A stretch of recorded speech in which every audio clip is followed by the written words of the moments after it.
கோடோட ஹதீஸாக இன்னொரு ஹதீஸ் பாருங்க, குழப்பங்களுக்கும் முஸ்லீம்களுக்கும் மத்தியில் ஒரு கதவு இருக்கும் அப்படின்னு சொல்லி நபி ஸல்லல்லாஹு அலைஹி வஸல்லம் அவங்க முன்னறிவிப்பு செஞ்சுட்டு போறாங்க. இது கதவுனா கதவா?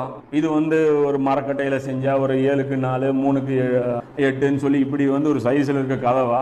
அந்த கதவு யாரு அப்படின்னா உமர் ரலியல்லாஹு அவங்கள குறிக்கும் அப்படின்னு சொல்லி சஹாபாக்கள் எல்லாருமே சொல்றாங்க. அதாவது ஹுதைஃபத்துல் யமான் அறிவிக்கக்கூடிய அந்த ஹதீஸ் புகாரில பாத்தீங்கன்னா 525வது ஹதீஸ்ல வருது. அந்த கதவு உடைக்கப்படும் அப்படின்னா அந்த உடைக்கப்படுறதுக்கு மீனிங் என்ன?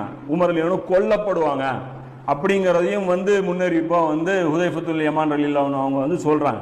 ஸோ இது பாருங்க, நேரடியா சொல்லாம இன்டைரக்டா நபி ஸல்லல்லாஹு அலைஹி வஸல்லம் உணர்த்துறாங்க, இப்படிதான் இந்த நிகழ்வு நடக்கும் அப்படி.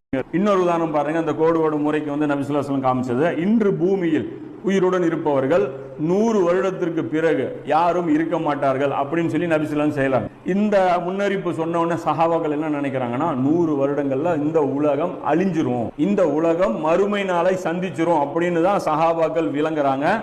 100வது வருஷம் தான் அந்த கடைசியா ஒரு நபி தோழர் இருக்கிறார், அவர் மரணிக்கிறார்.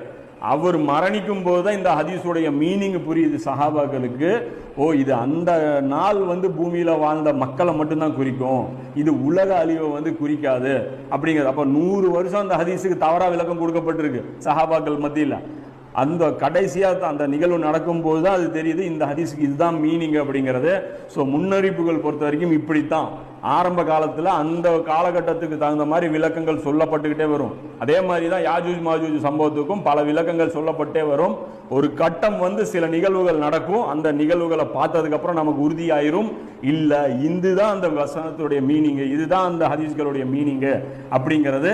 அப்போ இதெல்லாம் ஒரு உதாரணமா சொல்லியிருக்கோம். இன்னும் நிறைய உதாரணங்கள் வேணாலும் சொல்லுவோம் இன்ஷா அல்லாஹ். அறிவுடைய மக்களுக்கு ஒரு சில உதாரணங்களே போதும், சிந்திச்சு பாருங்க அப்படிங்கிறதுக்காக நம்ம இதை கொண்டு வரோம். இந்த 100 வருஷம் அந்த ஹதீஸ் சொன்னோம் இல்லையா, அதோடைய நம்பர் பார்த்தீங்கன்னா புகாரியில் 116வது ஹதீஸா இந்த ஹதீஸ் கொண்டு வரப்பட்டது.